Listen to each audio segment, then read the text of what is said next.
Hey YouTube, Stanley Pacion here, good morning.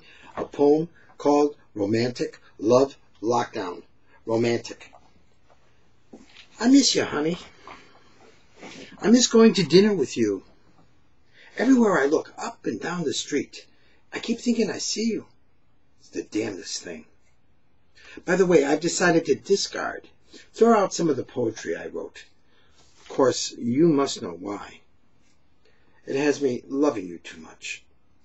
Oh, those notes I took, the records of our long-distance telephone conversation. Sister, that's a painful lot. I documented all your promises, your assurances. I made you repeat them. I hope thereby you might remember how many times you had given me your word. I wrote them all down. My questions, your answers. I can look back, should anyone have interest, and figure the exact date of those your pledges. But the exercise would require work, because in the ledgers of those are continent-to-continent dialogues. I reckon time according to a lunar calendar. They read, for instance, 1st Monday, December. Across one sheet I marked significant. You had telephoned me from Florida this last October, the day directly following the 2nd, the harvest moon, a moon whose rise the previous night I had sighted over Forest Avenue.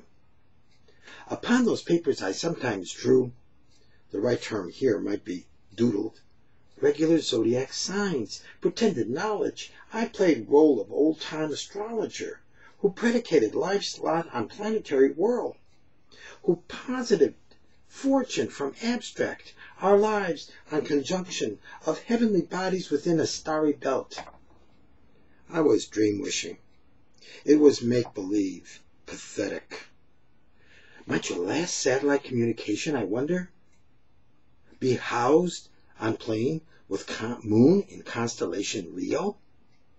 It all gets very primitive when dealing with you. When I concentrate on my abandon, on my love, thoroughly examine the extent of my feelings, my heart wells, fills up like a balloon, ready to burst.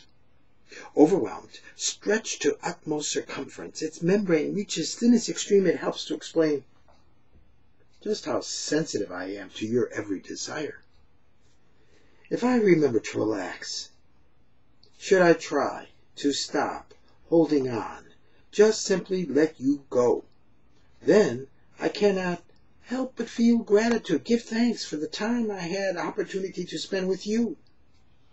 At other times, I fall to absolute delusion and believe I write great poetry. The words I pen immortal, celebrate you and me for the ages.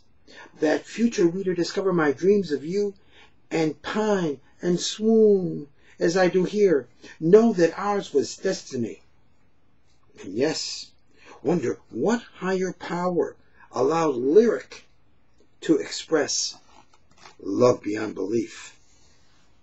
I guess I believe we are constantly being born. I go through all these thoughts again and again, hoping against hope, seeking a glimmer, some glimmer, fingers crossed for incredible stroke of luck. Trust your return to my arms once more. I have a real problem. It's when I look about. I see other couples, pairs, tight, together for the afternoon, daylight upon their faces. All lovey-dovey.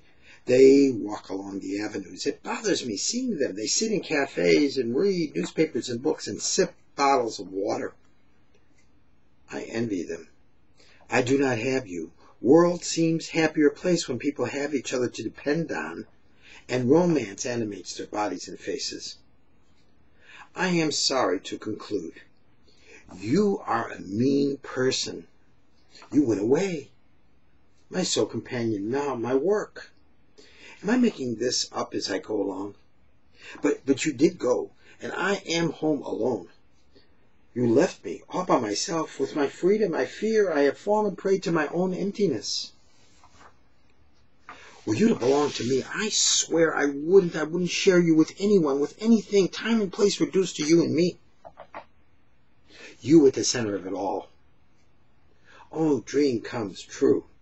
It would feel more like love, sweet love, than me here sitting, lost, trying to figure the situation or how I might say it proper, finally to convince you. Love too precious a thing. Once, often once in a lifetime event, and ought never to be disclaimed or abandoned. Hope I haven't upset you. Maybe that is the real difficulty, the source of us being driven apart. I'm just too romantic. You seek something other. Maybe you are simply more practical, reasonable. My fight's of fancy and overheated emotion, not things you have in mind. Do not worry. I have the capability of living with my beliefs. But, darling, you must take pity on me. Open your heart, for you say you still love me. Mercy, please forgive me. I resolve. I am unable to start anew, to make life without you. I am still not over this thing of ours.